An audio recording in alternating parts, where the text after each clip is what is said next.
Voilà, mesdames, messieurs, c'est aujourd'hui notre 5e séance et c'est la 2e séance où nous entrons dans le premier grand, nous sommes entrés depuis la séance précédente, dans le premier grand bouleversement scientifique moderne, première grande révolution, après que dans l'Antiquité aient été institués des principes de scientificité, ils sont bouleversés au XVIe, XVIIe siècle. La semaine dernière, nous avons entendu parler de l'affaire Galilée et aujourd'hui, avec notre collègue Georges Ménet, que je remercie infiniment d'avoir bien voulu venir nous faire bénéficier des lumières de son savoir et de ses connaissances, notre collègue astronome, eh bien nous allons être encore avec Galilée, mais sous un autre angle, après que Michel Grandjean, mon collègue et ami, ait présenté plutôt Galilée sous l'angle de l'affaire, et le voici qui entre au moment où je parle de lui, il nous a présenté l'affaire Galilée, et cette semaine, nous allons voir comment les instruments optiques et toute l'instrumentation scientifique a conduit à ce bouleversement. Mais c'est justement Georges Ménet qui doit nous conduire là et non pas moi, si bien que je lui laisse tout de suite la parole pour 45 minutes. Bonsoir à toutes et à tous et merci de cette opportunité qui m'est faite de parler de Galilée. Je ne suis pas un historien, ni un épistémologue, ni un philosophe des sciences, donc mes connaissances sont celles que j'obtiens à partir de la lecture, mais un tout petit peu d'amateur dans ce domaine-là. Par contre, je suis un astrophysicien, donc je crois connaître assez bien l'héritage que l'on a pu recevoir de Galileo Galilei, qui est absolument extraordinaire. Je ne vais pas trop m'attarder sur le plan de mon exposé, vous le découvrirez au fur et à mesure. Je vais simplement commencer par raconter un tout petit peu l'histoire de la découverte du télescope. Mais d'abord, dire quelques mots sur les appareils qui permettent d'améliorer la vue et dont beaucoup d'entre nous sommes pourvus, je dirais. Ce qui montre bien que l'homme a été plutôt fait pour, et la femme aussi, pour s'enfuir des fauves qui les poursuivaient plutôt que de passer son temps devant des écrans trop proches à essayer de comprendre des textes ou à résoudre des équations. D'où, effectivement, la nécessité, je dirais, d'avoir des moyens correctifs pour notre vue. Alors, la lunette, ou plutôt les lunettes correctives, c'est quelque chose qui est assez ancien. Là, j'ai trouvé une image d'une lunette qui a été découverte dans un temple à Kyoto et qui date de la fin du XVe siècle. Mais les textes montrent qu'on connaissait ces instruments qui permettaient de corriger la vue, même avant cette date-là, peut-être même au XIIIe, au XIIe siècle. En tout cas, au XIIIe siècle, il y avait une loi à Venise qui punissait les faussaires, les lunetiers faussaires qui vendaient des morceaux de verre pour des cristaux correctifs. Donc ça montre bien qu'il y avait des gens qui essayaient de faire des affaires avec cela. Le fameux poète et philosophe Pétrarque portait des lunettes, de même que d'ailleurs un astronome célèbre, Johannes Kepler. Qui a été l'inventeur de la lunette? En fait, on ne sait pas vraiment. Plusieurs ont revendiqué ce titre, mais on n'a pas véritablement un nom à mettre sur l'inventeur de la lunette. D'après certains historiens des sciences, n'est probablement pas un universitaire, parce qu'un universitaire, il aurait bien marqué le coup, il aurait dit « c'est moi qui l'ai découverte ». Visiblement, ce n'est pas quelqu'un qui aimait trop se prévaloir de sa découverte. En tout cas, nous n'avons trouvé aucun texte qui date d'avant le XIIIe siècle qui revendiquait la paternité de cette invention. Et puis, le terme lentille que l'on utilise pour désigner les morceaux de verre que l'on place soit à l'objectif, soit à l'oculaire, c'est un nom qui n'a pas une consonance très scientifique ou même très savante. Ça vient du légume, enfin les lentilles, dont la forme rappelait effectivement la forme du verre. Donc, ce n'est pas un terme d'origine savante. Et même Galilée, il a écrit ce texte qui montre bien que, même à son époque, qui était plus proche de l'invention, on ne connaissait pas qui était le découvreur.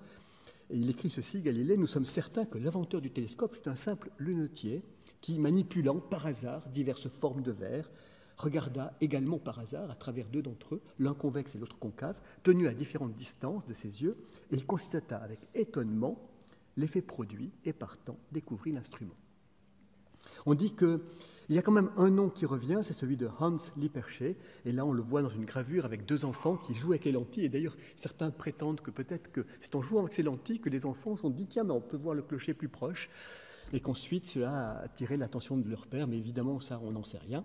Mais quoi qu'il en soit, il y a un texte là que l'on peut retrouver, qui est un texte qui vient des États généraux de Hollande. Les États généraux, c'était une sorte de conseil législatif qui avait beaucoup de pouvoir pour cette région du monde.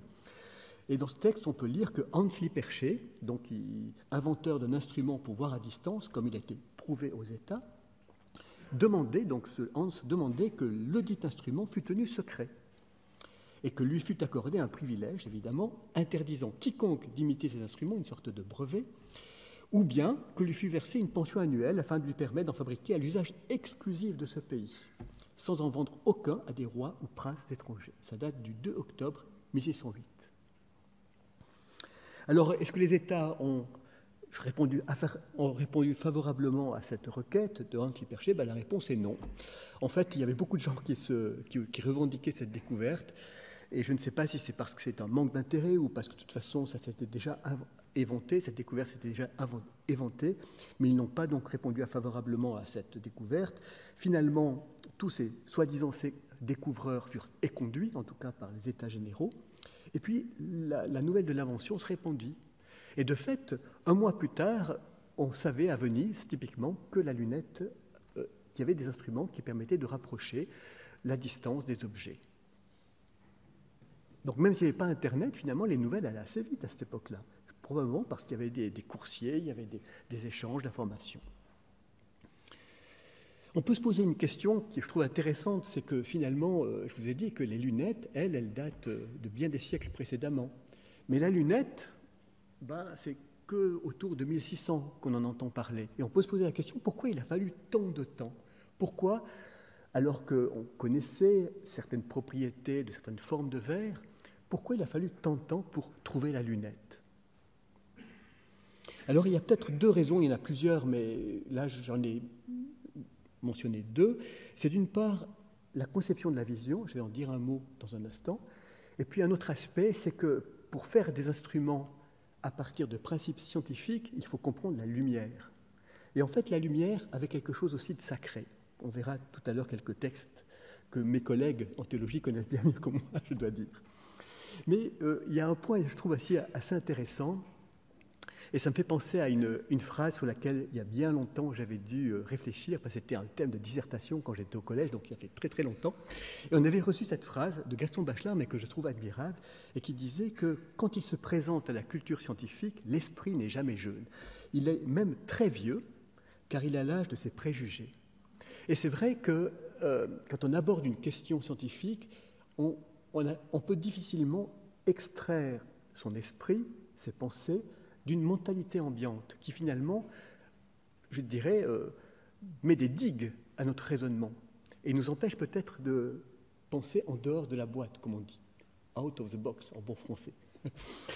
Donc, et visiblement, il y avait à cette époque-là, comme d'ailleurs à notre époque aussi, ça ne change pas, des conceptions dans lesquelles les esprits du temps étaient complètement immergés et dont il était difficile de sortir. L'une d'elles, c'était cette idée de la vision.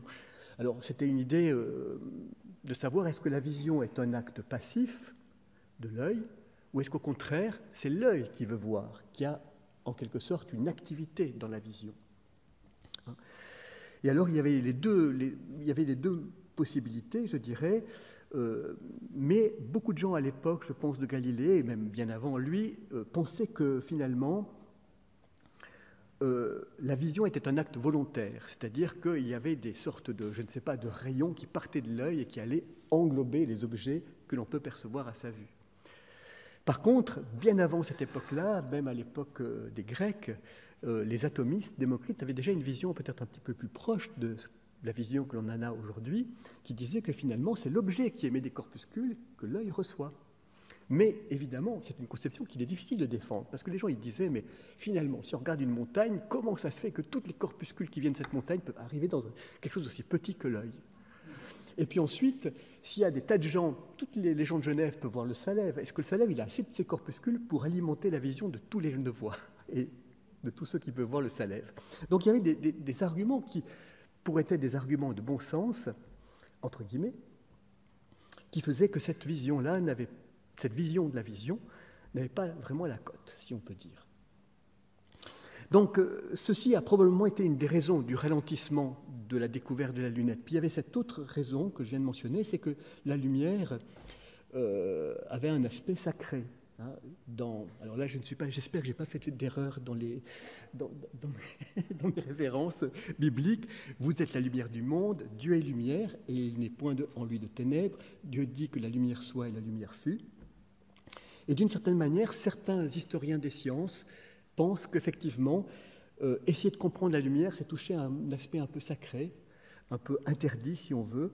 Et puis par ailleurs, il y avait cette idée que les yeux qui sont créés par Dieu ne pouvaient pas en quelque sorte tromper. Par contre, si on met un instrument devant, là c'est un peu différent, on pouvait tromper l'œil humain. J'y reviendrai dans un instant. Alors voilà, nous avons notre invention de la lunette qui visiblement est apparue quelque part au nord de l'Europe dans les années 1608, 1600, au début du XVIIe siècle.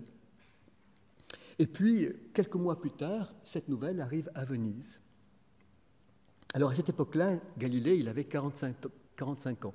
Galilée est né en 1564, si je ne fais erreur, donc il avait 45 ans à peu près, il avait 45 ans en 1609. Et il était, à cette époque-là, professeur de mathématiques à l'université de Padoue, et il avait un atelier, parce que finalement, il enseignait les mathématiques, mais il fabriquait des instruments comme des compas, des instruments topographiques et autres. Et puis, un jour, on lui dit, écoutez, il y a une personne qui vient de Hollande et qui veut vendre une lunette à Venise. Et quand il a appris ça, il a voulu le rencontrer. Mais malheureusement, ils se sont croisés. Il croyait qu'il était à Padoue, mais le gars, il était à Venise, donc ils se sont croisés. Et finalement, Galilée était quand même un personnage, et c'est là qu'on voit que c'était un constructeur de génie. C'est qu'ayant entendu parler de cette invention, il s'est mis à en construire une lui-même, sans la voir, simplement en concevant comment cela pouvait marcher. Et il en a fait une qui avait un grossissement de 9 fois, je crois, oui c'est ça. Et puis ensuite, il va en faire une autre qui a un grossissement de 30 fois. Et avec cet instrument tout à fait remarquable, il va revenir auprès de ses autorités de Venise, auprès de ses patrons, si l'on veut. Et puis, le Sénat de Venise était tellement, je dirais, impressionné par cette construction de Galilée, c'est qu'on lui a offert un renouvellement à vie de sa chaire de professeur à Padoue, et puis on a doublé son traitement annuel.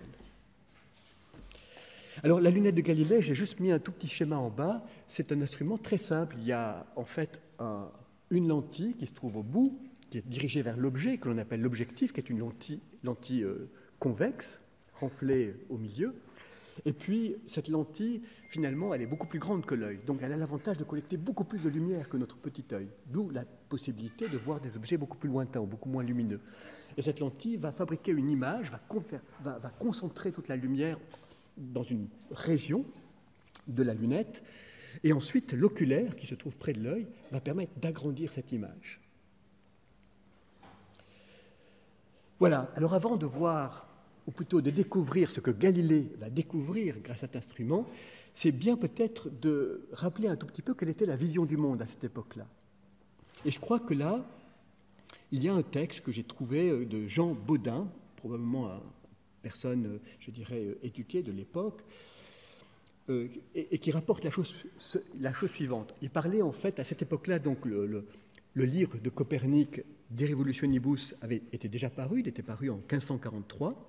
Et donc, il y avait dans l'air cette idée que la Terre pouvait être une planète comme les autres qui tournent autour du Soleil, et non le Soleil qui tourne autour de la Terre. Et voilà ce que dit Jean Bodin, qui reflète un tout petit peu l'idée de l'époque. Nul homme sensé, ou un tant soit peu versé aux choses de la physique, ne saurait admettre que la Terre, rendue si lourde par son poids et par sa masse, puisse tourner autour de son propre centre et celui du Soleil. Car à la moindre trépidation, nous verrions alors jeter bas, cités et forteresses, villes et montagnes. Et un certain courtisan nommé Aulicus, entendant un jour un astrologue défendre l'idée de Copernic devant le duc Albert de Prusse, se tourna vers le domestique qui servait le Falerne, c'est un bon vin, et lui dit « Prenez garde que la cruche ne se renverse ». Car si la Terre était mobile, ni une flèche tirée droit en l'air, ni une pierre lâchée du haut d'une tour ne tomberait perpendiculairement, mais se trouverait déportée vers l'avant ou vers l'arrière. Enfin, toute chose, lorsqu'elle trouve un lieu qui convient à sa nature, tend à y demeurer, comme l'écrit Aristote. Et par conséquent, la Terre, ayant reçu un lieu approprié à sa nature, ne saurait être ébranlée par aucun autre mouvement que le sien propre. Et en fait, en 1597, il y a des textes de Galilée qui montrent qu'il était proche de cette vision. Il n'était pas copernicien au début. En fait, ce qui va l'amener vers ça, c'est cette lunette qui va lui faire voir un monde qui est un peu différent de celui que les gens avaient en tête à cette époque-là. Alors, qu'est-ce qu'il va découvrir? Et là, c'est vrai que c'est, je trouve, un merveilleux moment de l'histoire des sciences, parce que finalement, ce que va faire Galilée, il n'a pas inventé la lunette, comme je l'ai dit, mais il va quand même en faire une tout seul, sans suivre une recette. Il l'a donc imaginée. Il a été presque un co-inventeur de la lunette, si on veut. Mais surtout, il va l'utiliser pour pas seulement regarder l'heure au clocher de l'église, mais pour regarder le ciel. Et il a édité un petit livre, un petit ouvrage qui s'appelle « Le Messager des étoiles », avec un très très beau titre, dans lequel il va indiquer ce qu'il aura vu en pointant sa lunette vers le ciel. Donc cet ouvrage est paru en mars 1610, il n'est pas très grand, 24 pages, 550 exemplaires ont été publiés et il en reste aujourd'hui, je crois, 82. Si vous en possédez un, je pense que ça doit valoir son pesant d'or. Ce qui est rigolo, c'est que, et ça a peut-être une petite importance, c'est qu'il est dédié au grand-duc de Toscane, Côme II de Médicis, pas aux Vénitiens. Et on va voir un tout petit peu pourquoi tout à l'heure, parce qu'il y a certaines thèses dans ce petit livre qui vont fâcher le Sénat de Venise, mais avant le Sénat de Venise, certains des scientifiques de la région qui lui en ont voulu et qui ont réussi à faire que Venise, finalement, ne va pas tenir sa promesse de nomination à vie à la chaire de mathématicien, de professeur de mathématiques à Padoue. Voilà, donc voilà la page de quart de ce Messager des étoiles. Alors qu'est-ce qu'il y a à l'intérieur? Alors tout d'abord, il y a de merveilleux dessins par Galilée de la Lune. Et Galilée va découvrir que sur la Lune, contrairement à ce que les gens pensaient, la Lune n'était pas un corps parfaitement lisse, mais il y avait des montagnes, des rugosités. Et vous pouvez voir sur ces dessins, je dirais, la beauté aussi des dessins de Galilée. On peut voir aussi, vous voyez, des petits points brillants qui sont dans la zone d'ombre. C'est normal, quand le soleil se couche, les derniers points à être éclairés, c'est le sommet des montagnes. Donc, il y a des montagnes sur la Lune. La Lune ne peut pas être une sphère parfaitement sphérique. Alors, on peut se dire, c'est sympa de savoir ça. Mais on pourrait être étonné, en tout cas à notre époque, de se dire qu'une telle, je dirais, découverte puisse être, dramatique. Mais en fait, pour certains, oui, c'était dramatique de savoir qu'il y avait des montagnes sur la Lune. Mais pourquoi? En fait, cela vient du fait que, à cette époque-là, certains avaient encore l'idée d'un monde très différent entre celui du ciel et de la terre. Et on ne peut pas nier le fait que quand on regarde le ciel, alors évidemment, il y a des choses qui changent, qui bougent. Bon, là, les gens de l'époque ne pouvaient pas prendre une photo comme cela, puisqu'il n'y avait pas la photographie, évidemment, mais ils pouvaient, par des observations assez continues, se rendre compte qu'il y avait un mouvement des étoiles, qui était un mouvement circulaire autour d'un point fixe, en l'occurrence, qui correspondait à peu près à l'étoile polaire. Et donc, le monde du ciel apparaissait comme un monde, je dirais, très simple, très ordonné. Il y a du mouvement, mais un mouvement qui n'est pas aléatoire. Il y a un mouvement qui est périodique, où les choses reviennent comme elles étaient après un certain laps de temps. Là, je vous montre une autre image, parce que la première, c'était, je crois, dans ce désert de l'Utah, aux États-Unis, Grande Arche. Puis là, c'est quelque chose de plus connu. J'imagine que vous devinez quelle est la montagne qui se trouve devant. Je crois d'ailleurs que c'est une image qui a été prise par Claude Nicollier, celle-ci, qui est très belle. Alors, évidemment, cette idée, je dirais, des étoiles qui tournent autour de leur point fixe, finalement, un bon modèle, et on ne peut pas dire que ce soit un modèle ridicule, on peut pas c'était un bon modèle. On peut se dire, nous, on ne sent pas la Terre bouger. Quand je jette quelque chose, je ne vais pas le faire parce que mon téléphone par terre, il tombe à la verticale. Finalement, on ne bouge pas, tout est calme, tout est tranquille, donc on est fixe, et les étoiles, elles tournent autour de nous parce qu'elles sont attachées à une sorte de sphère à la nature de laquelle nous sommes, et cette sphère tourne autour de la Terre, la sphère des fixes. Alors oui, là je vous montre cette image-là. Bon, en l'occurrence, c'est une image que j'ai trouvée aujourd'hui sur le web, c'est la Street Parade à Zurich. Mais ce que je voulais dire par là, c'est que quand on regarde la Terre c'est beaucoup plus chaotique, c'est beaucoup plus chenille, c'est beaucoup plus désordre. Le ciel, c'est la pureté, c'est la pérennité, c'est ce qui se répète. La Terre, quand on regarde une feuille qui se détache d'un arbre en automne, comme maintenant, et qui virevolte dans l'air, les mouvements sont quand même beaucoup plus compliqués que le mouvement de rotation des étoiles autour de ce point fixe. Donc la Terre, c'est vraiment autre chose. C'est comme s'il y avait deux mondes, l'un, le ciel, qui est régi par certaines lois, et l'autre, la Terre, qui est régi par d'autres lois. D'autres lois qui, en fait, en général, vont du bien vers le moins bien. Parce qu'en général, l'évolution sur Terre, elle fait que les choses se détériorent plutôt qu'elles s'améliorent, en tout cas. Et donc, il y avait cette dichotomie de deux mondes, le monde de la terre et du ciel. Et tout ce qui appartenait au ciel se devait d'être parfait. Et comme la Lune appartenait au ciel, elle se devait d'être une sphère parfaite. C'est aussi vrai pour les orbites. Les orbites devaient être des cercles parfaits. Et d'ailleurs, Copernic, de ce point de vue-là, n'était pas infidèle à cette vision. Il avait essayé vraiment de garder des orbites parfaitement circulaires. Il a dû inventer des choses terribles comme les écans pour essayer de rattraper certaines observations qui étaient faites, parce que malheureusement, en réalité, les orbites des planètes, elles ne sont pas des cercles, et donc, pour pouvoir voir ce que l'on voit vrai dans le ciel, il fallait un petit peu corriger ces cercles par des acrobaties. Et c'est pour ça d'ailleurs que le système de Ptolémée, comme d'ailleurs celui de Copernic, sont des systèmes très compliqués. Parce que dès qu'on veut enfermer dans des cercles, on doit rajouter des tas de machinerie complexes. Et d'ailleurs, quand une fois on avait présenté cette machinerie au pape, il avait dit que s'il avait été Dieu, il aurait fait quelque chose de plus simple.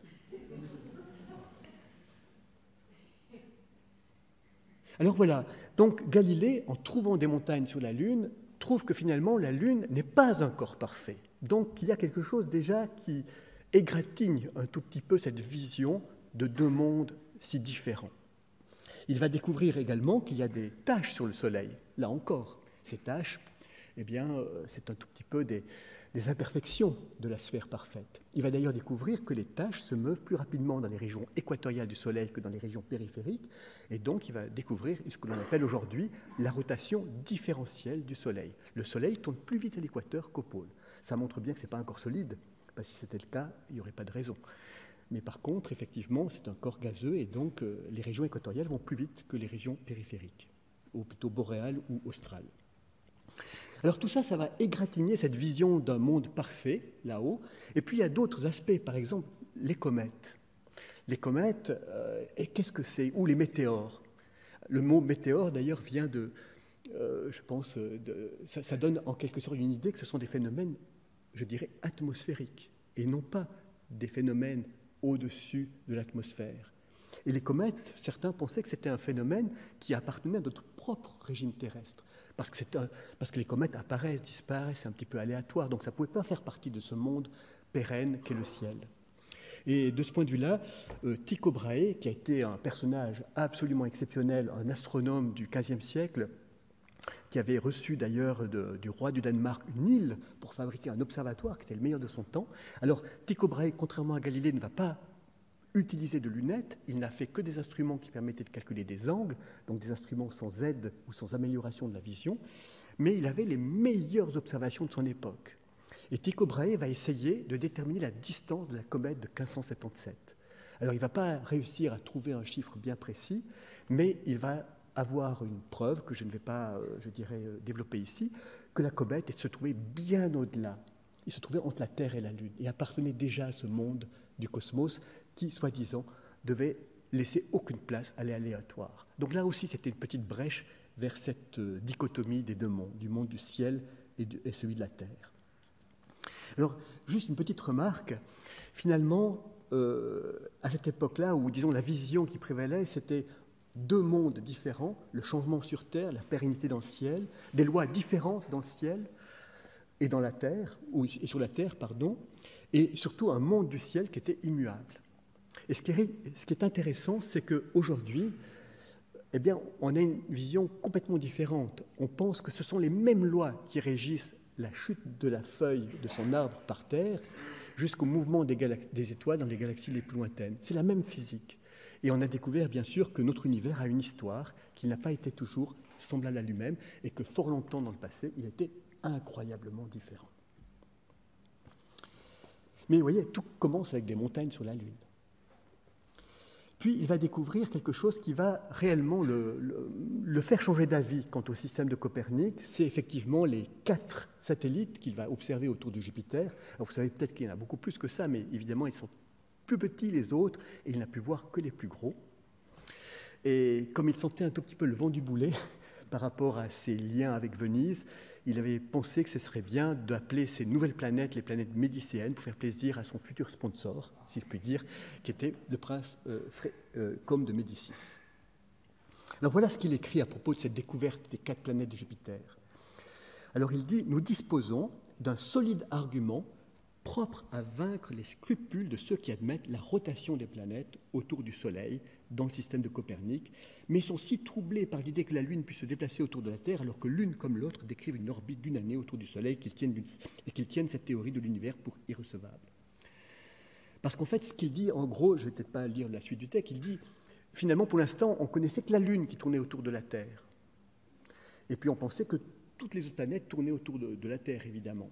Et puis là, lui, il découvre finalement qu'il y a d'autres planètes qui tournent autour d'autres planètes. Typiquement, ces satellites galiléens, ils tournent autour de Jupiter. Donc il dit, en fait, car nous n'avons plus affaire maintenant à une seule planète tournant autour d'une autre, comme la Lune autour de la Terre, et toutes deux parcourront une vaste orbite autour du Soleil, dans le cas où l'on accepte évidemment le système de Copernic, mais notre vue même nous présente 4 satellites qui tournent autour de Jupiter à la façon de la Lune autour de la Terre, tandis que l'ensemble du système décrit une énorme orbite autour du Soleil en l'espace de 12 ans. Parce que finalement, les gens disaient, c'est vrai que si la Lune tourne autour de la Terre, comment est-ce qu'on peut encore imaginer que le système, lui aussi, tourne autour du Soleil?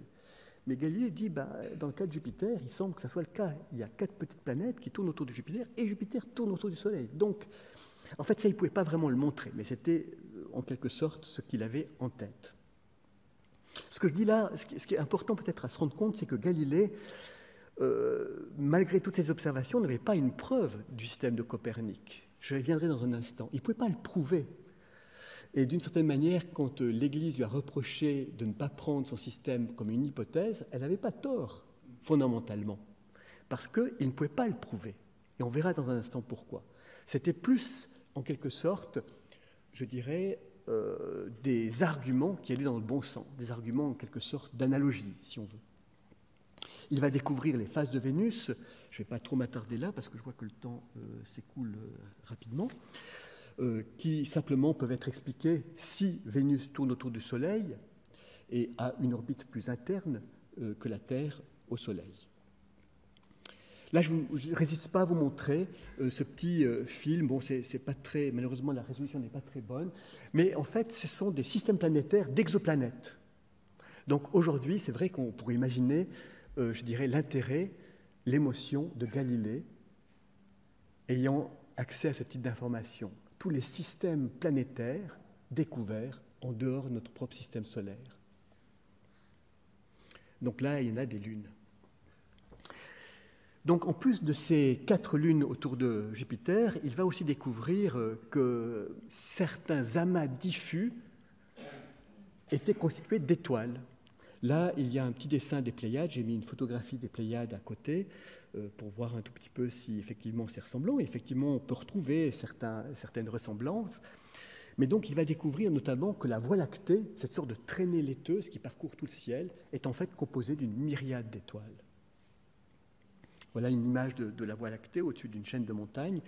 Et effectivement, cette Voie lactée a joué un grand rôle dans beaucoup d'histoires et de mythologie humaine. Il y en a une que j'aime beaucoup. Enfin, d'abord, on peut se poser la question pourquoi ça s'appelle la Voie lactée, parce que les Grecs pensaient que c'était une trace de lait, d'une goutte de lait tombée du sein de la déesse Héra, qui était une des épouses de Jupiter, d'où Voie lactée. Galaxie, galactos en grec, ça veut dire le lait, je crois, hein, c'est juste. Mais il y a aussi d'autres histoires qui sont très jolies. Les gens, à l'époque du grand pèlerinage vers Saint-Jacques-de-Compostelle, pensaient que c'était une sorte de chemin de Compostelle qui était tracé dans le ciel, parce que ça donnait la bonne direction. Enfin, en tout cas, je pense à certaines heures de la nuit. Et puis, il y a certaines tribus en Afrique du Sud, je crois les Bochimans, qui pensent que nous habitons dans un grand animal dont la Voie lactée serait la colonne vertébrale. Et s'il n'y avait pas la Voie lactée, il y aurait des morceaux de nuit qui tomberaient à nos pieds.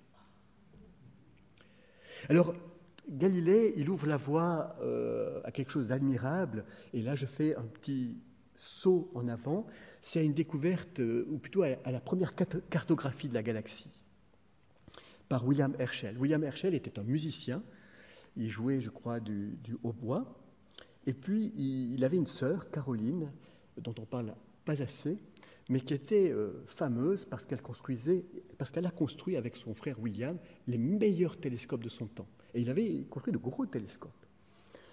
Et en fait, William Herschel va construire la première carte de la galaxie. Alors on peut se demander, mais comment est-ce qu'il fait pour construire une carte de la galaxie? C'est grand quand même. En fait, il va se dire, il va supposer que toutes les étoiles ont la même luminosité intrinsèque. Et donc, plus une étoile est éloignée, plus sa luminosité apparente sera faible. Et donc, il y a un lien entre luminosité apparente et distance, et en comptant les nombres d'étoiles dans certains domaines de lumière, il va pouvoir faire une cartographie, il va pouvoir les mettre en ordre en fonction de la distance à la Terre. Et voilà, alors, ça c'est juste pour dire que finalement, il a beaucoup compté, hein. Et puis, il les a mis en ordre dans des petits paquets selon leur luminosité. Il a fait cette carte, et cette carte, à peu près, alors le Soleil, il est à peu près par là, et bizarrement, il est à peu près au centre. Alors, vous voyez, l'histoire de l'astronomie, c'est des décentrements successifs, parce que finalement, il a fallu pas mal de temps pour qu'on enlève la Terre du centre de l'univers. Maintenant, on met le Soleil. Et puis, le Soleil, il se trouve au centre de la galaxie. Alors, on peut se poser la question, est-ce que c'est vrai, ça? Non. En fait, le Soleil n'est pas au centre de la galaxie. Mais, en fait, là, il se produit quelque chose qui est assez, je dirais, logique. Si vous êtes dans une forêt, et que cette forêt, typiquement, supposons qu'on imagine une forêt assez grande qui soit circulaire, par exemple. Et supposons que vous soyez, je dirais, non pas au centre de cette forêt, mais à un de ses bords, mais suffisamment à l'intérieur du cercle pour qu'on ne puisse pas voir le bord de la forêt. Où vous regardez, vous verrez des troncs d'arbres. Et vous aurez l'impression d'être au centre de ce petit bout de forêt où vous êtes, si vous voulez. C'est exactement pareil, là. En fait, Herschel, il a mesuré la distribution des étoiles autour de lui, mais il ne pouvait voir qu'une toute petite portion de la galaxie. Tout ce qui était au-delà était invisible, et donc il s'est cru au centre de la galaxie. En fait, aujourd'hui, nous savons qu'il y a des nuages entre les étoiles qui nous empêchent de voir au-delà d'une certaine distance. Voici quelques images. Et en fait, nous savons aujourd'hui que nous habitons, en gros, aux 2/3 du rayon de la Voie lactée, à peu près. Vous êtes ici. Et pour faire un tour du centre, on met 250 millions d'années. Donc, c'est dommage qu'on n'a pas des vies qui soient mesurées en années galactiques, si on veut. On aurait le temps d'étudier toute la physique.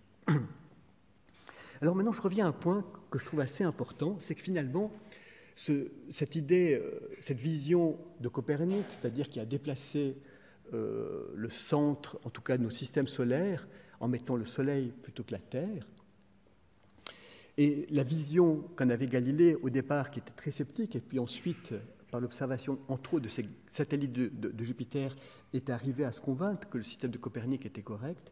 Mais en fait, on peut se poser la question, qu'est-ce qu'il aurait fallu pour prouver ça, pour montrer que c'était juste, pour se dire, tiens, oui, la Terre, elle bouge autour du Soleil. En fait, c'est un effet... Alors, oui, peut-être un effet que je peux mentionner ici, c'est que ce changement de perspective, vous voyez, si je mets le Soleil...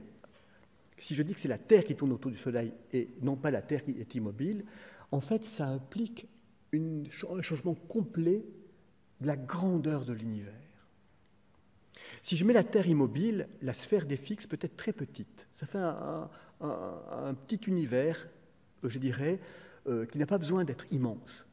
Par contre, si je mets la Terre qui tourne autour du Soleil, l'univers, tout d'un coup, se dilate dans des proportions gigantesques. Alors, vous pourriez me demander, mais pourquoi?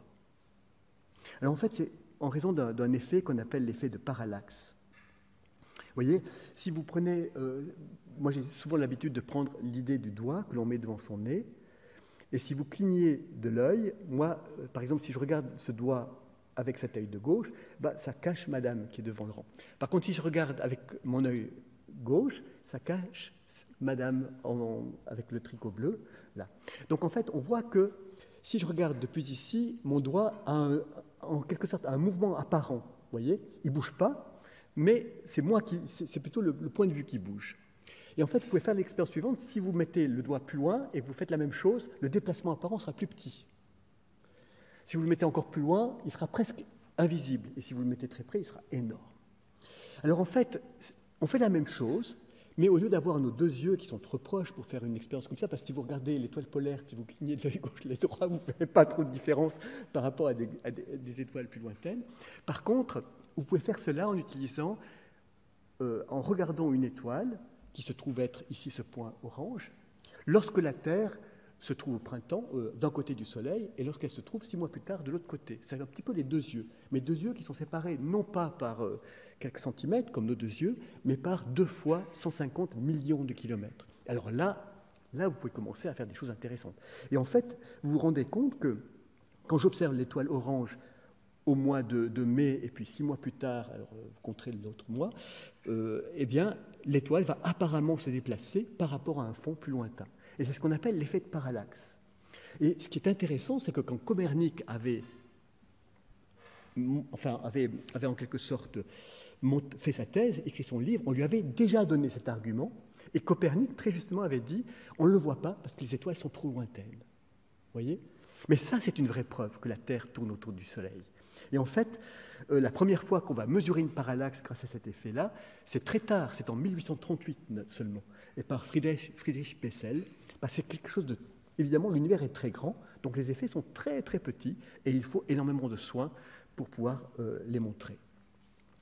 Parmi les dernières choses dont j'aimerais parler, c'est la découverte par Galilée d'un objet étrange autour de Saturne. Il ne savait pas que c'était des anneaux. Il parlait en quelque sorte de 2 serviteurs, en parlant de ces objets autour de Saturne, aidant le vieux et lent Saturne à faire son chemin. Et ce qui est intéressant, c'est que Galilée, il a cru que Dieu lui jouait un tour parce qu'il s'avère que les anneaux de Saturne sont des structures incroyablement minces. Et que quand la Terre se trouve dans le plan des anneaux, les anneaux sont tellement minces qu'ils peuvent disparaître, surtout avec un instrument très peu... je dirais, de très mauvaise qualité. C'était un instrument de très bonne qualité à l'époque, mais pas de très bonne qualité dans l'absolu. Et donc Galilée, il avait vu disparaître, à un moment donné, il avait vu Saturne, il n'y avait plus d'anneaux, simplement parce que la Terre se traversait le plan des anneaux.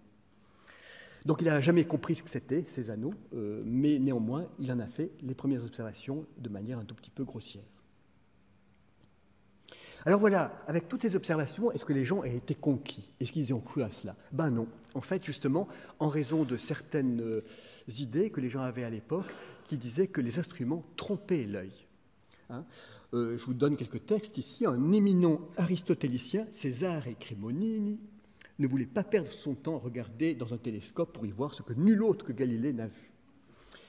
Ensuite, un autre, Galilée, mathématicien de Padoue, est venu nous rendre visite à Bologne, apportant avec lui son télescope avec lequel il aurait vu 4 planètes. Donc c'est parler des celles autour de Jupiter. Alors je n'ai point fermé l'œil le 24 ni le 25 avril, c'est pas parce qu'il y avait des soucis, mais c'est parce qu'il a voulu regarder dans cette lunette, et j'ai expérimenté cet instrument de M. Galilée de 1000 façons, tant sur les objets d'ici-bas que ceux d'en haut. Alors il disait, sur Terre, il fonctionne à merveille, parce qu'on peut vérifier effectivement. Par contre, dans le ciel, il est trompeur, car certaines étoiles fixes apparaissent doubles, et j'ai pour des témoins des hommes forts, excellents et nobles docteurs, argument d'autorité, et tous ont admis que l'instrument induit en erreur. Galilée en resta tout interdit, je ne sais pas si c'est par rapport à la bêtise de ses coreligionnaires, et le 26 du mois, il repartit tête basse. Un autre, le père Flavius, professeur de mathématiques au collège romain, se moqua des observations des satellites de Jupiter faites par Galilée, assurant que lui aussi pouvait les faire voir à tous pour peu qu'on lui laissât le temps de les insérer dans la lunette. Donc finalement, ces rivaux n'étaient pas très très contents. Alors si vous lisez le livre d'Arthur Koestler, que je vous conseille vivement, je l'ai mis dans ma bibliographie à la fin, qui s'appelle Les Somnambules. Alors Arthur Koestler, ce n'est pas un épistémologue des sciences, mais comme vous le savez, c'est un romancier qui a écrit Le Zéro et l'Infini. Il a écrit un merveilleux livre sur l'histoire de la cosmologie, qui d'ailleurs doit être d'un bon niveau, parce que certains historiens des sciences s'y réfèrent. Et alors, en fait, Arthur Koestler, lui, il dit qu'une des raisons du procès de Galilée et de tous les ennuis qu'il a eus, c'était que Galilée avait quand même un assez mauvais caractère.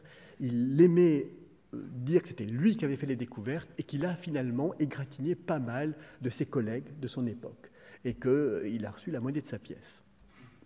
Donc, quoi qu'il en soit, ça s'est peut-être passé comme ça à Venise, je n'en sais rien, mais les rivaux de Galilée ont en quelque sorte agi pour que Venise ne tienne pas sa promesse de le nommer à vie et de doubler son salaire. Et finalement, grâce à ses flatteries auprès du grand-duc de Toscane, eh bien, il fut nommé en juin 1610, vous voyez, c'est très proche, premier mathématicien de l'université de Pise et philosophe auprès du grand-duc. Donc il part du côté de Florence et du côté de Pise. Donc ça se passe en 1610. Je ne vais pas revenir parce que Michel a parlé de ça la semaine passée. Donc je vous rappelle simplement qu'en 1616, donc 6 ans plus tard, l'idée que la Terre puisse tourner autour du Soleil fut condamnée, mais sans toutefois que Galilée lui-même soit jugé coupable, ni ses livres interdits. En 1624, Galilée voyage à Rome pour présenter ses respects au nouveau pape, Urbain VIII, et là il demande au pape la permission de pouvoir présenter les thèses de Copernic. Mais on lui dit non, ce n'est pas possible. Et finalement, il va quand même éditer un livre qui s'appelle Les Dialogues, qui va paraître en 1632, aussi en italien. D'ailleurs, c'est vrai que c'est parmi, je pense, il voulait publier en italien pour que le plus de gens possible puissent les lire. Et c'est un livre qui a eu beaucoup de succès. Voilà une note de lecteur. Hein. Franchement, qui donc en Italie se souciait du système de Copernic, mais vous lui avez donné vie. Et chose essentielle, vous nous dévoilez la nature. Donc il a eu pas mal de succès. Mais ça va pas, comment dire, être très bien accueilli par l'Église. D'abord parce que l'Église avait fort à faire pour lutter contre le protestantisme. Ensuite, il y a une petite histoire là, c'est que ici, il y a 3 poissons sous la plage de garde, et certains, peut-être mal intentionnés, avaient dit que ces 3 poissons représentaient 3 neveux que le pape avait, soi-disant, nommés à des postes élevés, et c'était une sorte de critique de son népotisme, si l'on veut.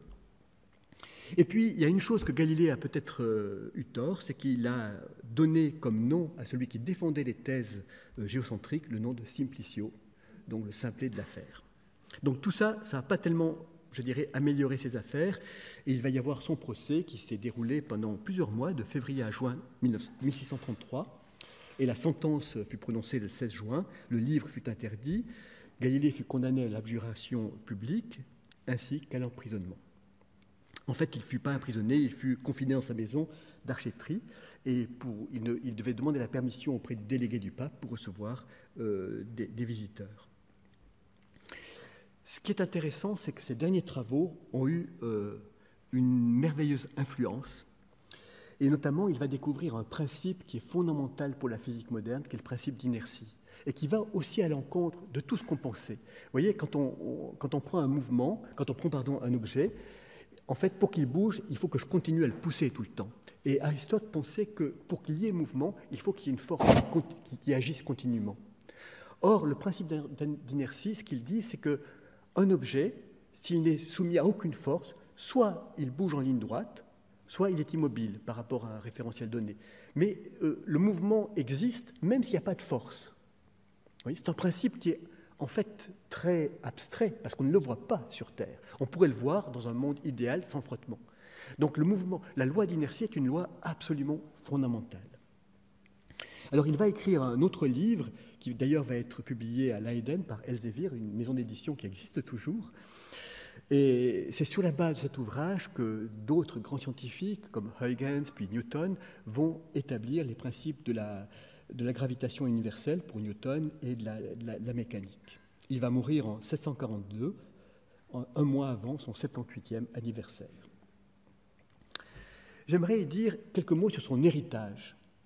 En fait, cette loi d'inertie, pour moi, est une loi peut-être encore plus profonde encore que les observations qu'il a faites avec les lunettes. De fait, cette loi d'inertie n'apparaît pas comme telle dans les textes de Galilée, c'est plutôt un de ses disciples qui l'a formulée de manière plus claire, mais elle se trouve comme une conséquence des expériences qu'il a faites avec des plans inclinés en regardant comment les corps se meuvent. Mais il y a cette fameuse histoire des corps qu'il avait laissé tomber depuis le sommet de la tour de Pise. Et vous savez, il y avait cette idée de savoir si vous prenez un petit sac qui est rempli de plumes et puis un petit sac qui est rempli de billes de plomb et qu'on lâche depuis le sommet de la tour de Pise, lequel va arriver en premier en bas. Alors, je dirais que la vision, le bon sens, entre guillemets, dirait c'est le plomb qui est beaucoup plus lourd, qui va arriver beaucoup plus vite. Puis Galilée, il est arrivé à la conclusion, probablement par une expérience de pensée, que ce n'était pas le cas, que les deux devaient arriver en même temps.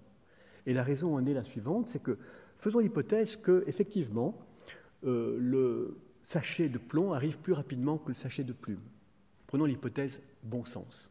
Alors, on peut faire un objet plus lourd que le sachet de plomb tout seul en attachant le sachet de plomb au sachet de plume. C'est un peu plus lourd que le sachet de plomb tout seul. Par contre, quand on lâche ce système, le plomb va être un petit peu ralenti par le sachet de plume, parce que le sachet de plume va plus lentement que le sachet de plomb, donc il va le ralentir. Donc en fait, il est plus lourd, mais il arrivera après le sachet de plomb tout seul. Ce n'est pas possible, c'est contraire à l'hypothèse de départ que celui qui est plus lourd arrive en premier. Du coup, la seule possibilité, c'est qu'ils arrivent en même temps.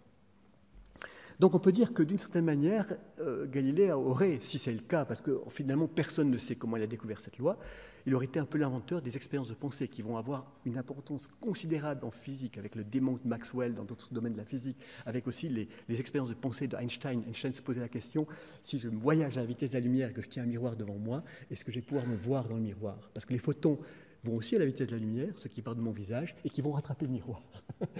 En fait, c'est des expériences comme ça qui permettent parfois de faire des découvertes absolument fondamentales. Et en l'occurrence, on pense que c'est comme ça que Galilée est arrivé à cette conclusion.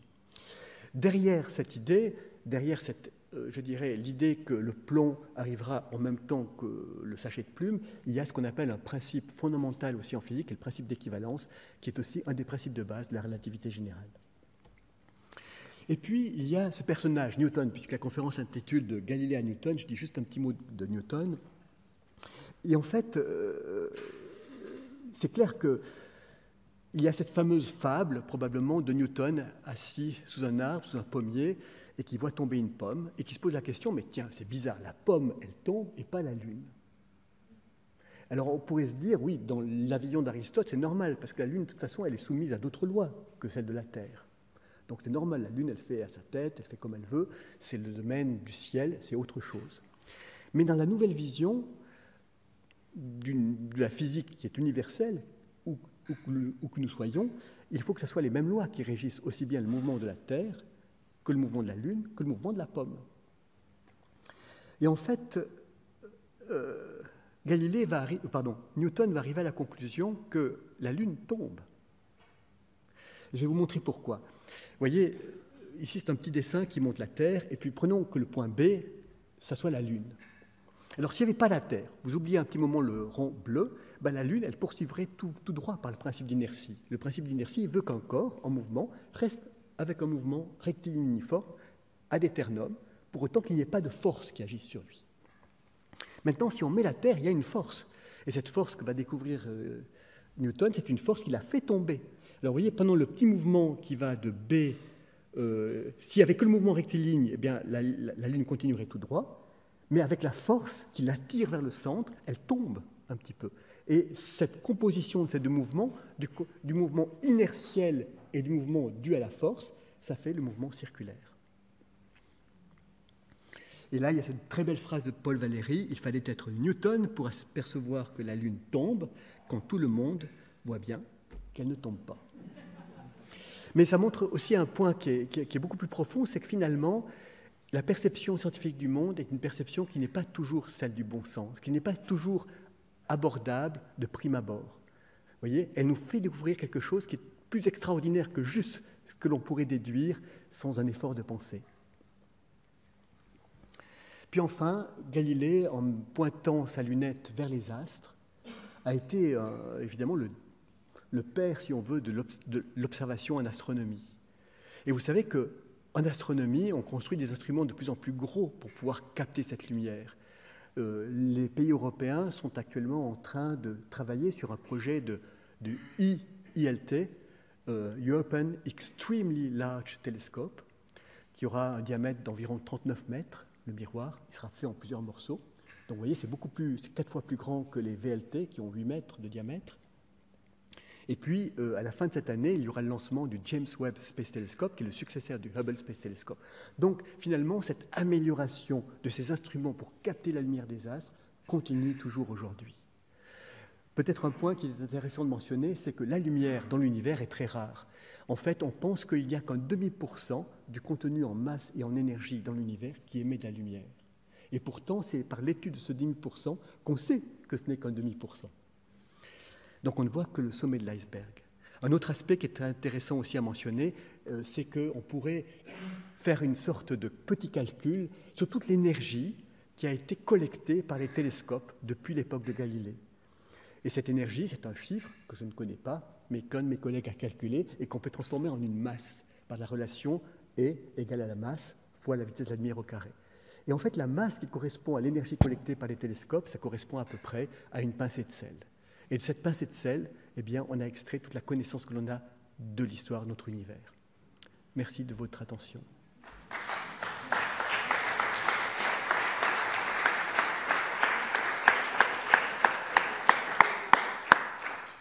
Merci à toi, Georges. Et comme à l'accoutumée, nous prenons une pause, une petite dizaine de minutes, et nous reprenons. D'abord, nous dialoguerons un peu, si tu veux bien. Nous discuterons et je te poserai quelques questions.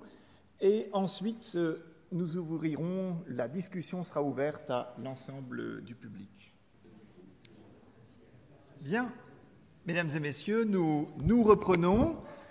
Et Georges, en t'écoutant et en étant instruit de tout ce que tu disais, je découvrais énormément de choses, beaucoup de questions, et je me suis dit, venez à l'esprit, et je me suis dit, au fond, le sous-titre de notre programme, c'est Science et spiritualité. Donc je vais commencer à orienter, je vais te poser 3 questions qui impliquent, d'une manière ou d'une autre, les questions relatives à la spiritualité.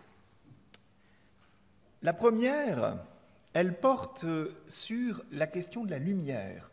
Alors là, c'est plutôt pour entrer dans une discussion critique avec toi, puisque tu t'interrogeais et tu nous expliquais qu'effectivement, l'usage des lunettes, si j'ai bien vu, a pu commencer à se répandre vers 1200-1300 et qu'il a fallu près de 300 ans pour créer le premier télescope qui nous porte au-delà du monde sublunaire.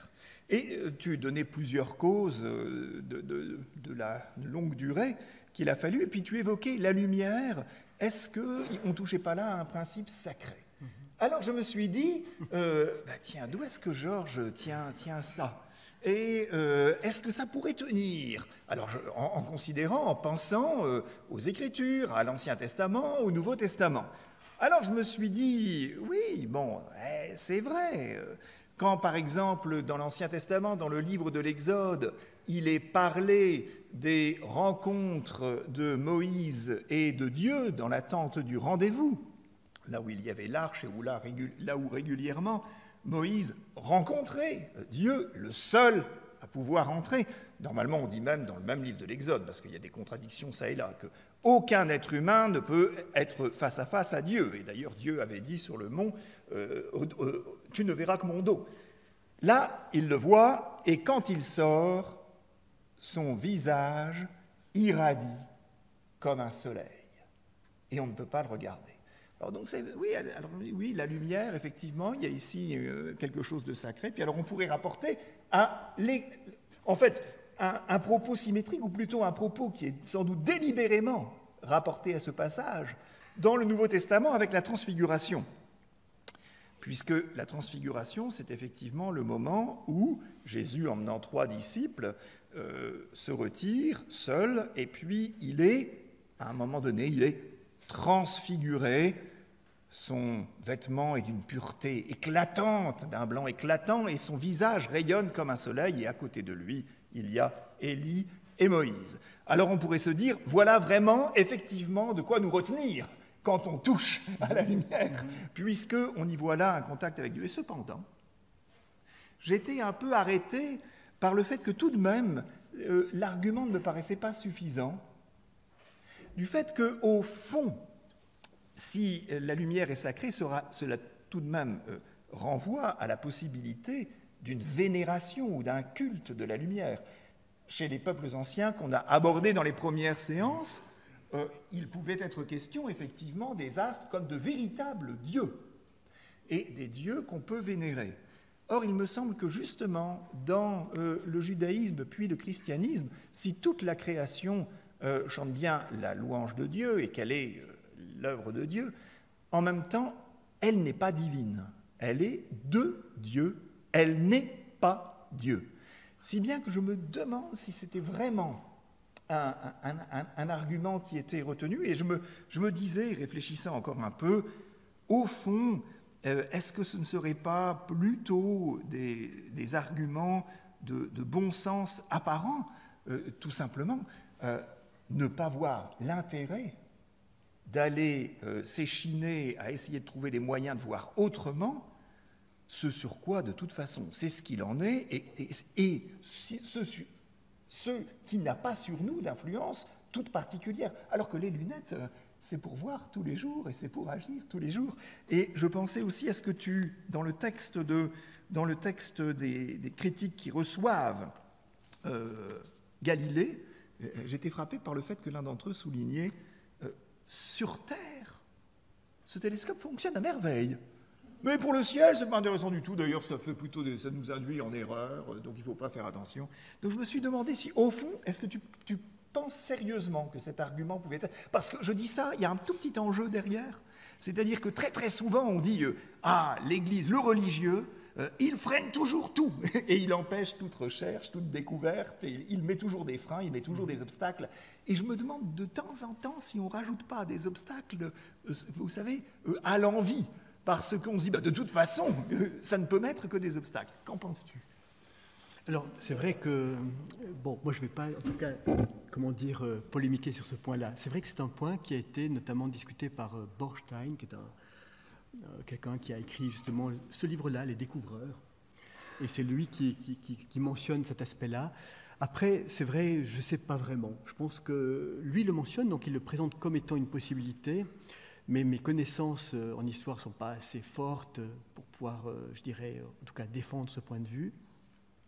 Ce qui est vrai, c'est que si on veut construire des instruments d'optique, il faut faire des expériences avec la lumière, il faut comprendre la réfraction, la réflexion, etc.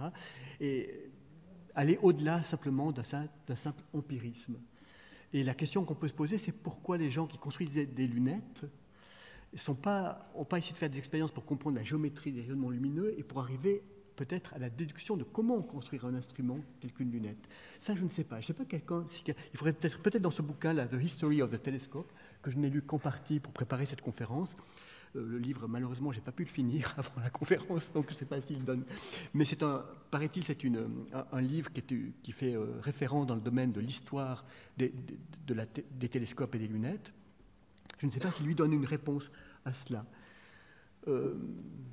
Mais c'est vrai que je pense que ce qui est vrai, par contre, de manière très générale, c'est que les préjugés que l'on a, souvent, empêchent de trouver les bonnes solutions aux choses. Et pour continuer un tout petit peu ce que disait Gaston Bachelard, il disait que finalement, pour accéder à la science, il faut rajeunir. Il faut rajeunir en se débarrassant de tous les préjugés. Et il disait qu'il faut se mettre dans l'esprit de l'enfant, qui voit les choses pour la première fois. Et il a rajouté ce petit mot, je crois, l'enfant rêveur est un être cosmique. Dans le sens qu'il a peut-être effectivement cette capacité de voir les choses sans trop avoir son esprit chargé par des préconceptions. Et ça, c'est peut-être juste un exemple. Je n'en ferai pas, je ne mettrai pas trop d'importance là-dessus, effectivement. Peut-être que d'ailleurs, de ce point de vue, Aristote était peut-être un plus gros obstacle épistémologique que c'est-à-dire, c'était Michel qui, la semaine dernière, Michel Grandjean, qui nous disait qu'un auteur avait dit, mais enfin, écoutez, j'ai lu très très attentivement Aristote, et il est clair que la Terre ne tourne pas autour du Soleil. On a effectivement, les préjugés peuvent être de béton armé. Mais alors maintenant, j'aurais une deuxième question à te poser, qui alors là, cette fois, n'est plus, sur les marges, mais qui est un peu plus, qui est plus centrale. Au fond, le cheminement qu'on est amené à faire, et on commence à voir à la 5e séance, on commence à voir que petit à petit, on est amené à un grand décentrement. Tu nous as toi-même d'ailleurs emmené, tu as un peu anticipé, puisque au fond, Galilée ne pense pas l'univers en termes de galaxies, de galaxies ou d'amas de galaxies. Et on est encore dans un monde où le cosmos, la question est de savoir si la Terre est au centre de ce cosmos fini ou si c'est le Soleil et ce qui tourne autour, la distance des étoiles, c'est peut-être plus loin que ce qu'on pensait, mais enfin quand on dit ça, on est encore très loin de l'univers infini auquel nous nous rapportons, nous. Et alors ce qui me frappe beaucoup, c'est que petit à petit, on passe d'un cosmos où la Terre est au centre à la question d'un système solaire où ce serait le Soleil qui est au centre, puis à une galaxie. Et alors, où est le système solaire? Et tu nous rappelais que le premier mouvement, comme on voit les choses à partir de nous, c'est de dire, eh bien, on est au centre du système solaire. Et puis, en fait, ensuite, on s'aperçoit que de cette galaxie, nous ne sommes pas du tout au centre, mais surtout qu'il n'y a pas une galaxie avec des milliards d'étoiles, mais qu'il y a des milliards de galaxies. Donc, des milliards, ça veut dire des milliers. Si on veut se le représenter un petit peu, hein, quand on pense aujourd'hui à 1 million, on pense à des marchés immobiliers ou des choses comme ça. Et puis, alors 1 million, on peut se le représenter, 1 milliard, on ne se le représente pas. Eh bien, c'est des milliers de millions. Et dans chacune de ces galaxies, il y a des milliards d'étoiles.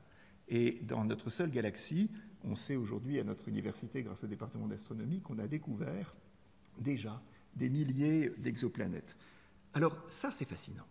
Ce grand déplacement qui nous faisait partir du centre pour nous mettre non seulement à la périphérie, mais nous mettre plongés dans un immense océan dont on ne voit pas les contours, c'est fascinant. Et on pourrait dire, au fond, ça, c'est la critique radicale aux religions et à la spiritualité. Et alors je songeais, et je voudrais savoir ce que tu en penses, à la pensée de Pascal, qui était à la fois un spirituel chrétien et un savant de premier rang, de premier ordre, dont on lit, je vais vous lire une pensée, dont la première partie est très connue, mais dont la deuxième partie est très rarement citée. Et au fond, quand on lit les deux, c'est beaucoup plus intéressant que quand on lit la première qui devient un leitmotiv. Alors, je la lis tout entière, c'est chez Brunswick, la 300, dans le classement Brunswick, la 399. Il parle de l'univers.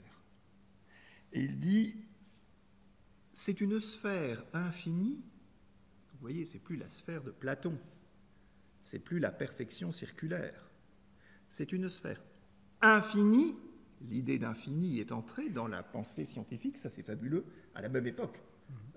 Il y a bien une forme d'infini chez les anciens, mais c'est l'infini de la sempiternalité du mouvement circulaire. C'est une sphère infinie, je reviens à Pascal, dont le centre est partout, la circonférence nulle part.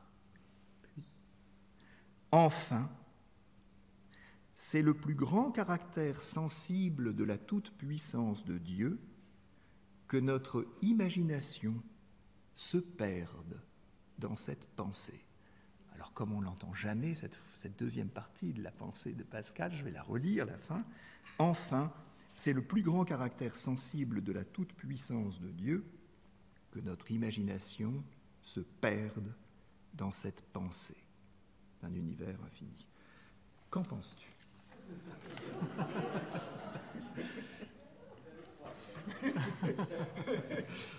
Alors, évidemment, je reconnais que c'est un peu déstabilisant parce qu'on est amené à sortir tous les deux de notre zone de confort, moi en t'écoutant, peut-être toi en m'écoutant, mais au fond, là vraiment, je crois qu'on touche à l'articulation spiritualité et science. Donc c'est la plus grande, oui. Toi le mot, la plus grande. Alors, enfin, on va me la dire tout entière vite, c'est une sphère infinie dont le centre est partout, la circonférence nulle part.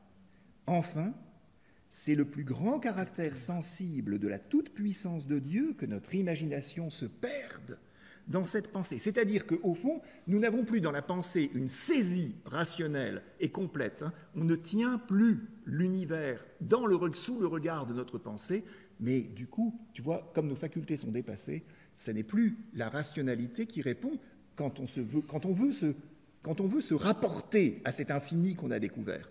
On est réduit à imaginer. Et notre imagination se perd dans cette pensée, et cela même souligne la toute-puissance de Dieu aux yeux de Pascal. C'est assez singulier.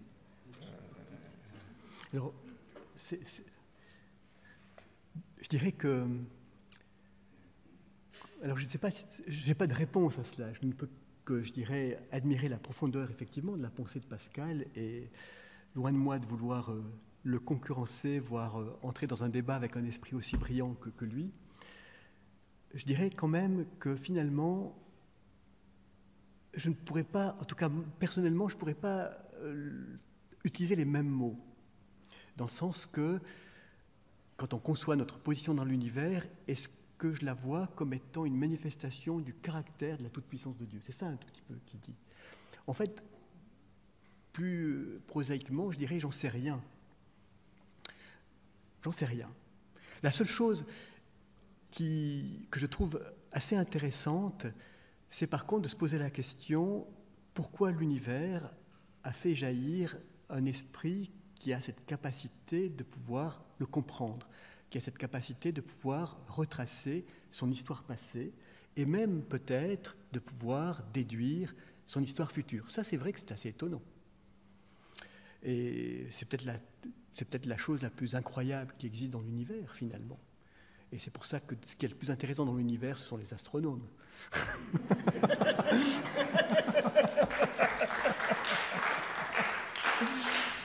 Non, plaisanterie mise à part, c'est vrai que je pense que ça, je trouve que c'est une interrogation qui a tout son sens, mais auquel, finalement, on n'est pas obligé de donner une réponse. Voilà. C'est peut-être au fond un effet, de toute façon, hein, de la séparation des savoirs. Je me demande si ce n'est pas une des grandes difficultés, parce que Newton, dont on parlera la semaine prochaine, était à la fois un grand physicien, un astronome aussi, enfin, il avait des compétences de ce côté-là, et puis un physicien très grand, peut-être le plus grand, et puis un théologien. Il écrivait, et en fait il accompagnait ses découvertes et son travail scientifique de méditation, de réflexion spirituelle, qui s'enracinait dans son, et pas tout simplement dans son enracinement propre, qui était chrétien.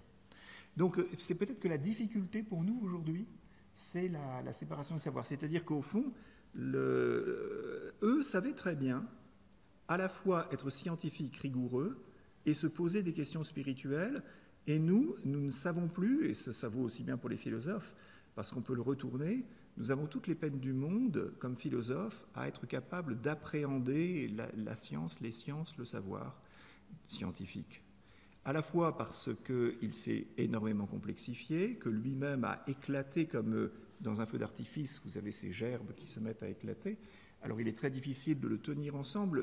Les tout derniers qui ont fait cet effort étaient du 18e, début 19e, puis après ça craque totalement. Mais donc peut-être qu'une des difficultés, c'est celle-là, au fond. On est amené à regarder de l'extérieur. Les philosophes, ce qui se fait en science, d'ailleurs Bergson reprochait, disait que c'était tout à fait regrettable.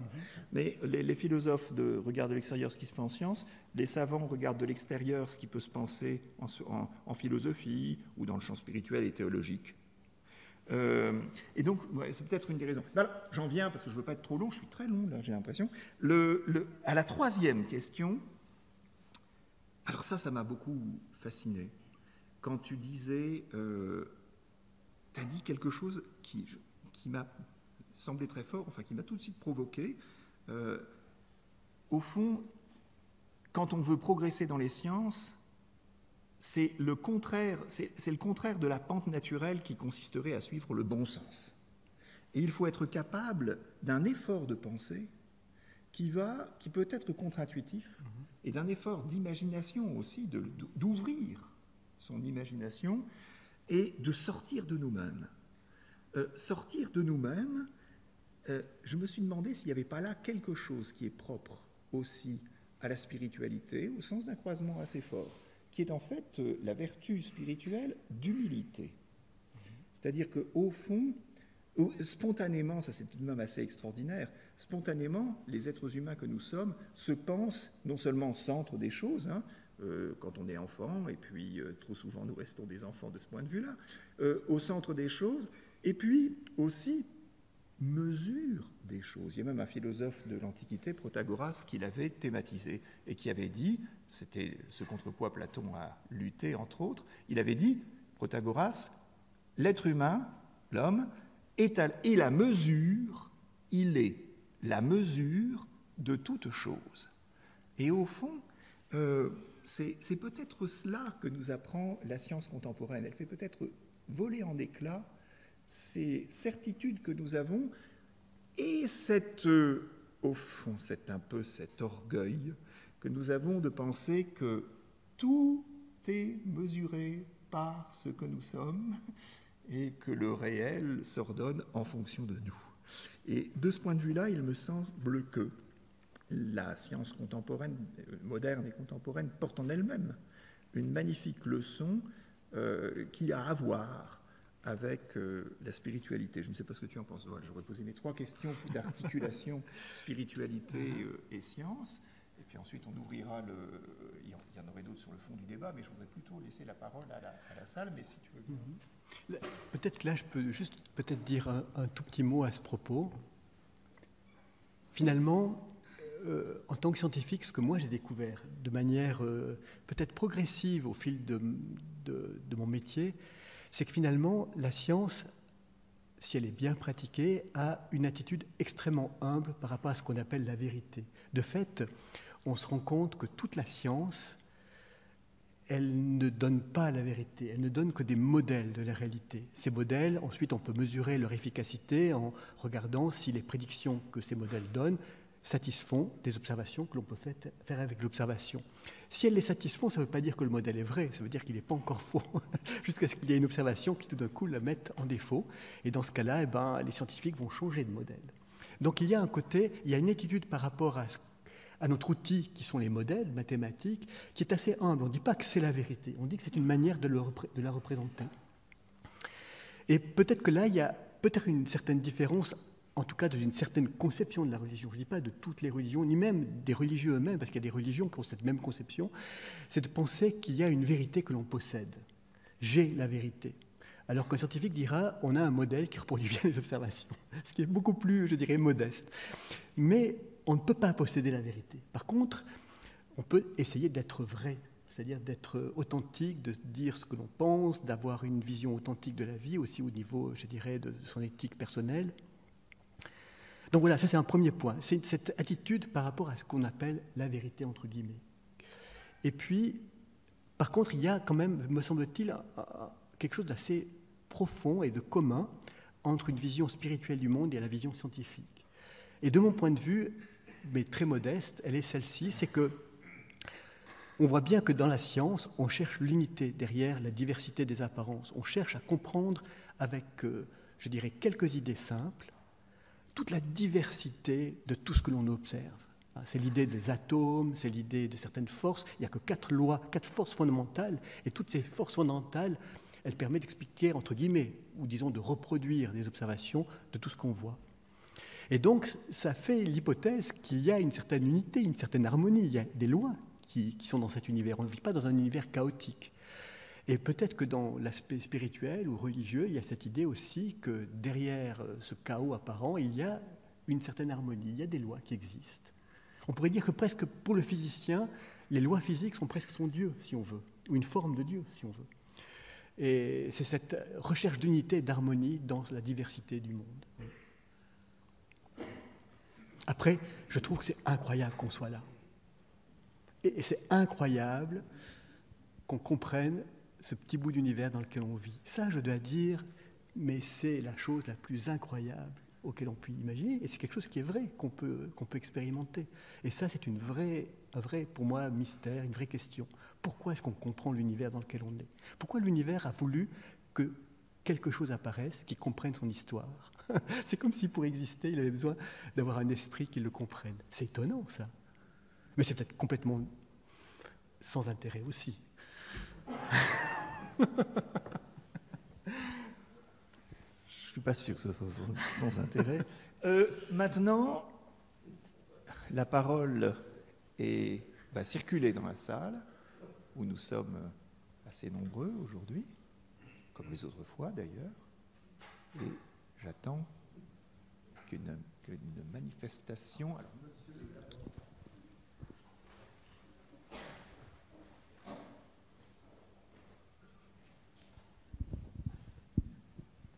Merci. Après ce discours sur les hauteurs, je me permets de vous ramener à terre. En fait, ce qui m'étonne, c'est comment Galilée a pu observer le Soleil sans devenir aveugle, tout simplement, parce que c'est la première chose qu'on enseigne aux amateurs astronomes, de ne pas observer le Soleil. Alors, si j'ai bonne mémoire, Galilée est devenu aveugle à la fin de sa vie. Hein. Oui. Et donc, probablement qu'il a dû peut-être, je pense qu'il a pris des précautions, probablement en regardant à travers des verres fumés ou des choses comme ça. Ça, j'imagine bien qu'il était suffisamment intelligent, mais il n'empêche que... Alors, je ne sais pas si c'est à cause de ça aussi qu'il est devenu aveugle aussi. Hein. Ça, je ne connais pas assez bien l'histoire, mais j'imagine, bon, il avait quand même pris des précautions. Il s'avère qu'il il est mort aveugle, je crois. D'accord. Je ne savais pas s'il avait sacrifié des esclaves pour faire les observations. Non, je n'ai pas l'impression, non. Merci, Georges. J'aurais une question d'histoire des sciences. On voit bien qu'entre quelques générations, entre le XVIe et le XVIIe siècle, eh bien, l'univers explose et que de petit qu'on le croyait jusque-là, on découvre qu'il est immense. Mais comment ça se fait qu'il ait fallu attendre le XIXe siècle, et d'ailleurs ce n'est pas venu des astronomes, mais d'autres scientifiques comme les biologistes et les paléontologues, pour qu'on découvre que l'univers était beaucoup, beaucoup plus vieux que ce qu'on croyait. Parce que, tu vois, même en Galilée, même en Newton, et puis ceux qui les suivent jusqu'au XIXe, considèrent que l'univers a 6000 ans en regardant les générations de l'Ancien Testament. Et puis je crois que Newton considérait que l'univers avait été créé à peu près en 4000 avant Jésus-Christ. Et comment est-ce qu'on peut tenir ces deux choses? D'un côté, une révolution mentale prodigieuse à propos de l'espace, et puis de l'autre côté, ce préjugé de Bachelard que tu citais au début, qui reste tenace à propos de la durée de l'univers. Oui, c'est une question extrêmement intéressante. Et peut-être, c'est vrai que l'âge, c'est rigolo parce qu'aujourd'hui encore, la détermination de l'âge des étoiles est assez compliquée, assez difficile à obtenir. Mais on peut se poser la question, pourquoi est-ce qu'on s'est posé la question si tard? Alors je dirais que, comment dire, il y a des aspects qui sont liés à la connaissance de la physique. Parce qu'une des premières estimations de l'âge de la Terre a été faite par Lord Kelvin. Et il était parti, et puis aussi par Buffon, ils avaient imaginé que la Terre avait été beaucoup plus chaude dans le passé et que sa température actuelle était le reliquat de son refroidissement. Et je crois que c'est Buffon qui avait fait des expériences avec des boules faites de fer ou de plomb. Il les avait portées à très haute température, puis il avait calculé le temps qu'elles mettaient à se refroidir. Puis ensuite, il avait simplement extrapolé ce temps pour une boule beaucoup plus grosse qui est celle de la Terre.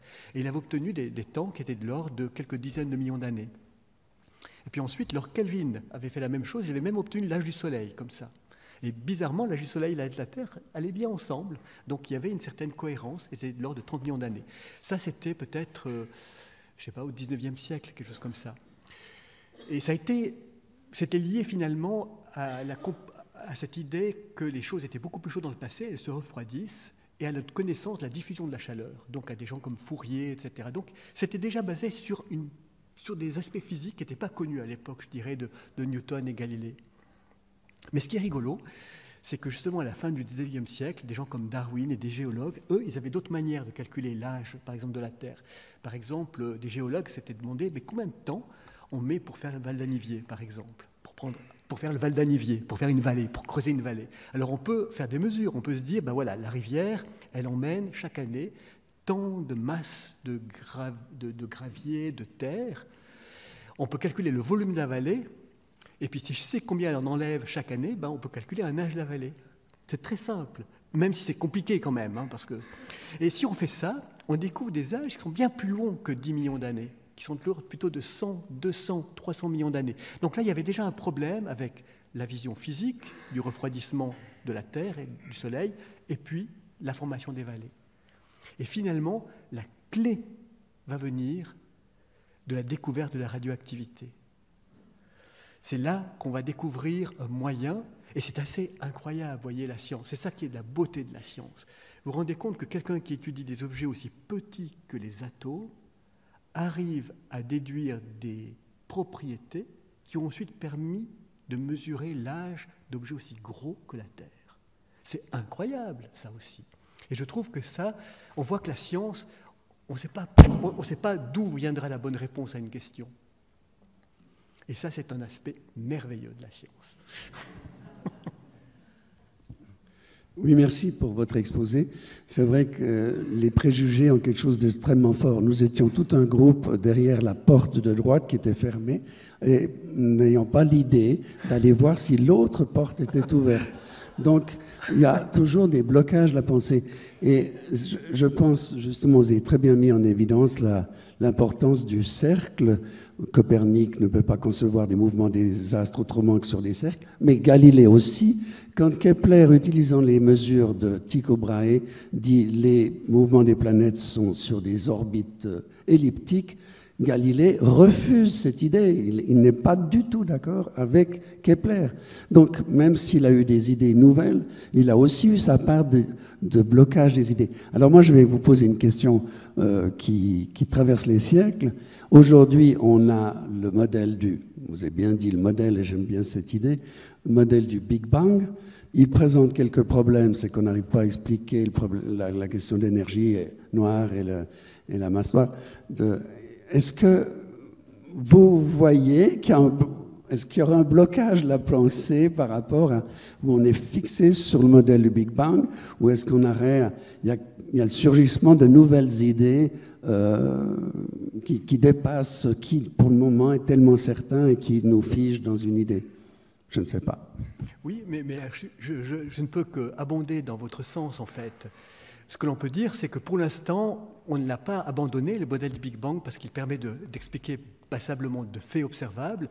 Mais comme vous le mentionnez, il laisse quand même une grande part d'ombre. Qu'est-ce que c'est que la matière sombre? Qu'est-ce que c'est que l'énergie sombre? Et là, il y a des idées nouvelles qui doivent venir. Viendront-elles de nouvelles observations? Viendront-elles d'un individu qui aura une idée nouvelle? Tout à l'heure, la semaine prochaine, vous aurez des conférences, je crois, par André Meder. André Meder a une idée qui permet d'expliquer beaucoup d'observables de notre univers sans faire appel ni à la matière sombre ni à l'énergie sombre, à partir d'un principe qui est le principe d'invariance d'échelle des lois de la physique. Et je ne sais pas s'il a raison, mais s'il a raison, ce sera un bouleversement complet de notre compréhension. Donc, il faut être ouvert, et c'est dans ce sens-là que je disais que finalement, qu'un physicien, il n'est pas... Alors c'est vrai que ceux qui promeuvent un modèle sont très attachés à leur modèle. C'est comme un artiste qui aime bien le tableau qu'il a fait, qui aime bien le chant qu'il a composé ou la musique. Et on a tous ce côté très humain, on aime ce qu'on a inventé. Et souvent, les théories meurent quand leurs inventeurs meurent. Mais il n'empêche que plus globalement, les théories, elles en ont... la plus belle théorie du monde, si elle ne reproduit pas ce que l'on voit, est fausse.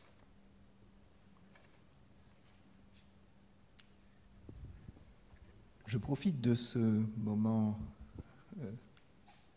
entre deux questions pour en poser une à mon tour, me glisser, et à nouveau, et souligner ce que tu disais Au fond, à chaque fois, il me semble que, et c'est un peu ce qu'avait thématisé Claude Bernard, il faut d'abord avoir une hypothèse, un modèle, penser quelque chose. J'ai été assez fasciné en regardant un petit peu ce qu'il en était avec Galilée.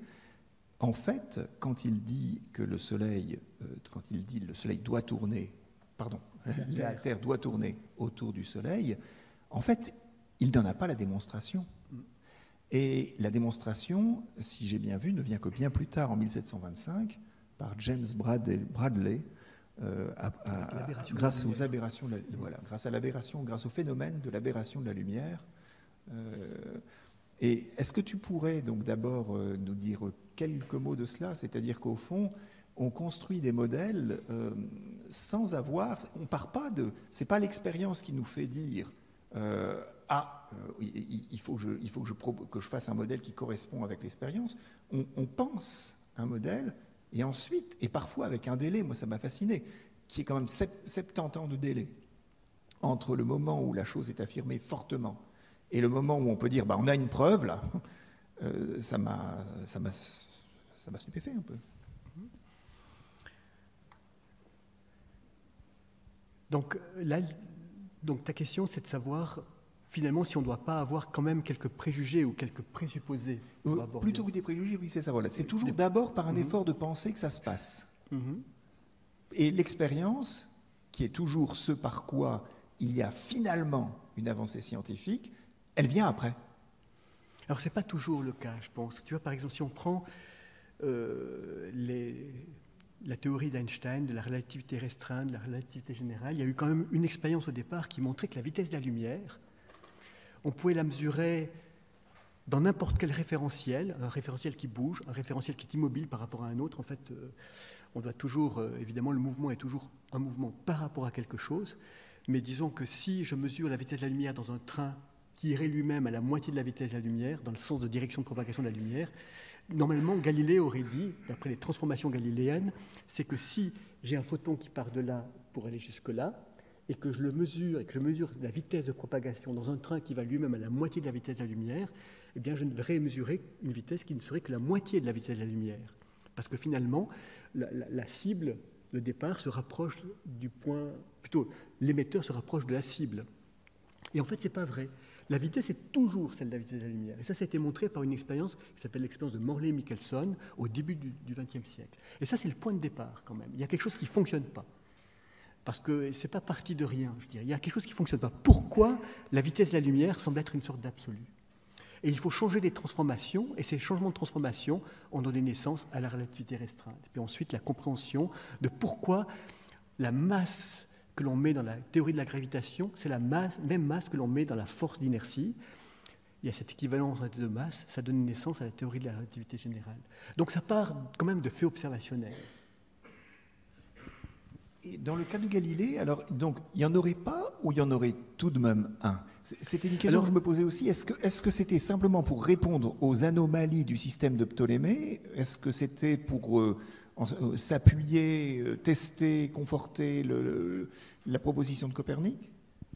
Finalement, j'ai l'impression que c'est plutôt une sorte d'intuition qu'il a eue par le fait d'observer ces lunes, comme il l'explique. Il découvre ces lunes qui tournent autour de Jupiter. Et certains avaient argué, mais comment la Terre peut-elle tourner autour du Soleil en portant avec elle la Lune, par exemple? Puis lui, il dit, mais finalement, Jupiter, si elle tourne autour du Soleil, elle emporte aussi ses lunes avec lui. Donc là, ce serait un exemple d'un cas où il y aurait tout un cortège de planètes qui a son orbite autour du Soleil. Mais visiblement, à mon sens, il ne pouvait pas le prouver. C'était peut-être plus, je dirais, une intuition qu'il a eue par rapport aux observations qu'il a faites, j'ai l'impression. Et de ce point de vue-là, certains historiens des sciences, comme par exemple Karl Popper, mais d'autres aussi, ont justement donné raison au cardinal Bellarmine en disant qu'effectivement, Galilée ne pouvait considérer ce modèle de Copernic que comme un modèle et non pas comme la réalité. Mais sincèrement, je ne saurais pas dire, je ne connais pas assez bien toute la vie de Galilée, toute sa pensée, pour dire pourquoi tout d'un coup ça l'a fait pencher vers ça. La seule chose que je vois, c'est ce petit texte que j'ai mentionné, dans lequel il voit effectivement ce système, il voit le système des planètes médiciennes comme un mini-système solaire, si on veut. Mais en fait, c'est un changement de pensée important, parce que finalement, la Terre, si elle n'est plus au centre, devient une planète comme les autres. Et au fond, l'idée, s'il y a des planètes qui tournent autour de Jupiter, c'est puisqu'on le voit là, ce ne serait pas aberrant que la Terre tourne autour du Soleil, c'est ça l'idée. Hein? Exactement. Ça, c'était probablement, effectivement, ça revient un peu à ce qu'il a écrit. Absolument. Oui. Alors après, il y a eu toute cette histoire que Michel avait rapportée sur le Soleil dans un texte de Josué, je crois. Et Parélie. Voilà. Mais alors c'est vrai que sur Mercure, le Soleil, en fait, en raison, parce que Mercure a fait à peu près un tour en même temps, un tour du Soleil, en même temps que la planète fait un tour sur elle-même. C'est pas tout à fait la même chose. Pardon? Comme la Lune, voilà, elle est synchronisée parce qu'elle est proche du Soleil. Et alors, ça donne naissance à des mouvements du Soleil dans le ciel de Mercure qui doivent être assez spectaculaires, parce que le Soleil, il peut se lever, monter haut dans le ciel, puis ensuite retourner dans le même sens. Donc, en fait, Mercure, c'est la planète de Josué.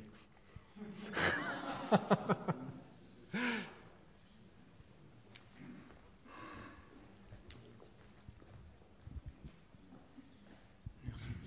Il me semble que Galilée, dans son premier livre, montre des images de Vénus et de l'éclairement de Vénus. Et là, on voit assez clairement que Vénus est éclairée directement par le Soleil, tourne autour du Soleil. Oui. Et donc ça, c'est un élément pour détruire en fait la vision ptoléméenne des choses. Ce qui veut dire qu'on peut encore penser au système le seul système qui puisse satisfaire les anciennes conceptions, c'est celui de Tycho Brahe, à savoir que Vénus tourne autour du Soleil, mais le Soleil et Vénus tournent autour de la Terre.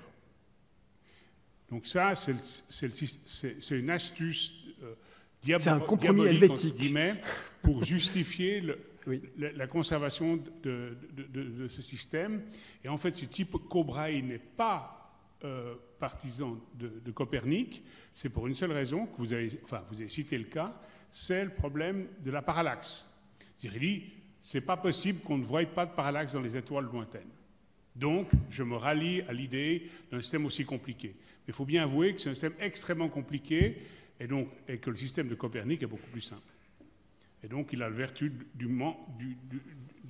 d'abaisser le nombre d'hypothèses nécessaires, et donc ça, c'est une vertu de n'importe quelle bonne théorie. Après, en termes d'épicycle, le système de Copernic est quasiment aussi compliqué, même peut-être plus que celui de Ptolémée. Parce que comme il était resté lié à des cercles, il avait besoin alors qu'effectivement, après la découverte du fait que les orbites étaient des ellipses, lui a vraiment simplifié les choses, effectivement. Alors Tycho Brahe, c'était un personnage assez étonnant. Il avait, semble-t-il, un postiche en or, une partie de son nez qui était en or, parce qu'il s'était battu en duel lorsqu'il était jeune pour savoir lequel des deux compères était le meilleur mathématicien. Et il avait perdu une partie de son nez dans ce duel. Et de fait, son corps a été exhumé. Ils ont découvert qu'effectivement, sur le squelette, il y avait une partie de l'os du nez qui avait des taches de cuivre, je crois, et ça correspondait un peu au métal qu'il avait utilisé pour faire ce postiche. Et d'ailleurs, dans les images, les portraits de Tycho Brahe, on peut voir qu'il a un postiche, qu'il a un nez, un artefact, si on veut. Alors, il y a une histoire incroyable. C'est que Tycho Brahe, comme c'était le meilleur observateur, c'est clair que Kepler était très, anxieux de pouvoir récupérer les données de Tycho Brahe. Alors, il y a eu quelques années, il y a eu, je crois, un livre qui a été écrit par un Américain, mais je ne sais pas si c'est très sérieux, qui aurait prétendu que Kepler aurait assassiné Tycho Brahe avec du cyanure pour pouvoir lui voler ses données, mais je crois que ça, c'est complètement faux. Par contre, il y a eu des poils de sa moustache qui ont été analysés, et effectivement, il y a du cyanure dedans.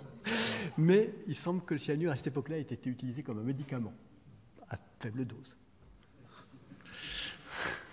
Eh bien, nous arrivons au terme. Je suis frappé par le fait que ce que nous tirons aujourd'hui à propos de la vérité, du concept de vérité, il y a certainement une leçon que donnent les sciences à propos de la vérité qui est trop souvent, tu l'as indiqué, je veux le souligner un peu, qui est trop souvent affirmée par les religions comme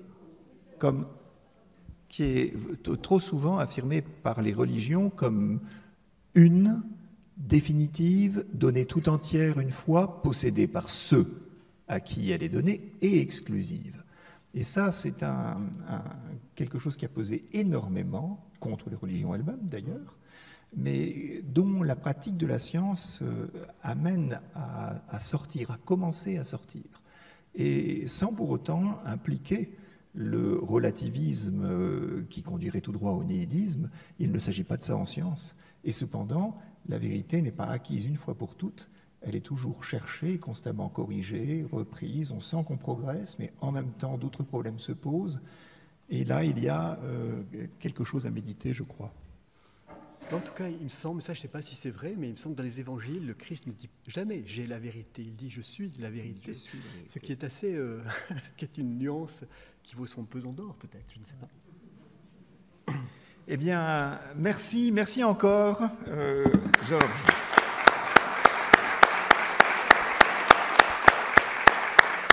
Et la semaine prochaine, nous nous retrouvons dans notre maison naturelle à Unibastion, à Lola, et ce sera cette fois pour passer de Galilée à Newton, autre très grand moment. À la semaine prochaine.